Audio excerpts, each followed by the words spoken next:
Est-ce que vous croyez au libéré et ruissellement, par protégé. exemple, cette fameuse histoire de ruissellement? Est-ce que vous croyez que finalement de laisser les riches s'enrichir finira par permettre l'enrichissement des plus pauvres? Moi, je crois C'est ça pas- le Moi, ruissellement. je ne crois pas à la théorie du ruissellement.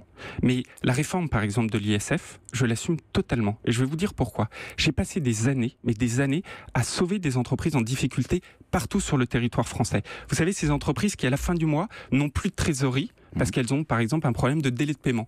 Elles mettent la clé sous la porte. Et donc, dans ce cas-là, moi, mon métier, c'était d'essayer de les sauver, d'aller chercher de l'argent pour ce qu'on appelle les recapitaliser et leur donner un nouveau souffle. Vous savez où est-ce qu'on allait chercher l'argent à l'époque?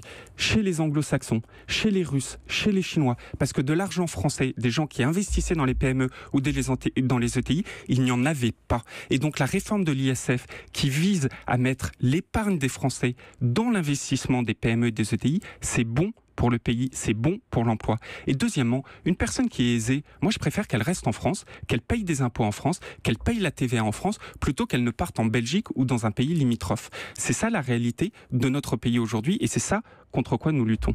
J'entends que vous ne croyez pas à la politique du ruissellement. Non, quand je même. ne crois pas à la politique de ruissellement. Je pense qu'il ne faut pas opposer le capital au travail, qu'il ne faut pas opposer les riches aux pauvres.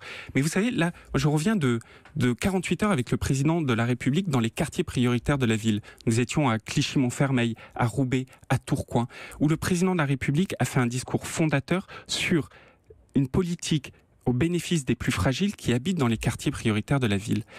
Aujourd'hui, on ne le dit pas assez, il y a un taux de chômage qui est 2 fois supérieur dans les quartiers que sur le reste du territoire. Il y a une discrimination qui est réelle quant au marché de l'emploi. En fait, il y a des gens qui habitent là-bas qui n'ont pas accès à des droits réels. C'est-à-dire que quand ils font l'effort, par exemple, de faire une formation, d'être diplômés, ensuite, ils n'ont pas les mêmes chances pour obtenir l'emploi. Par exemple, un exemple très concret. Aujourd'hui, cette discrimination, plus vous êtes diplômé, plus elle est forte. C'est en fait une sorte de trahison de la promesse républicaine. J'étais hier chez une association fabuleuse qui s'appelle Nos quartiers ont du talent. Cette association, elle vise à accompagner tous les jeunes diplômés des quartiers pour les aider à trouver un emploi. Parce que cette discrimination, plus vous êtes diplômé, plus elle est forte en venant des quartiers.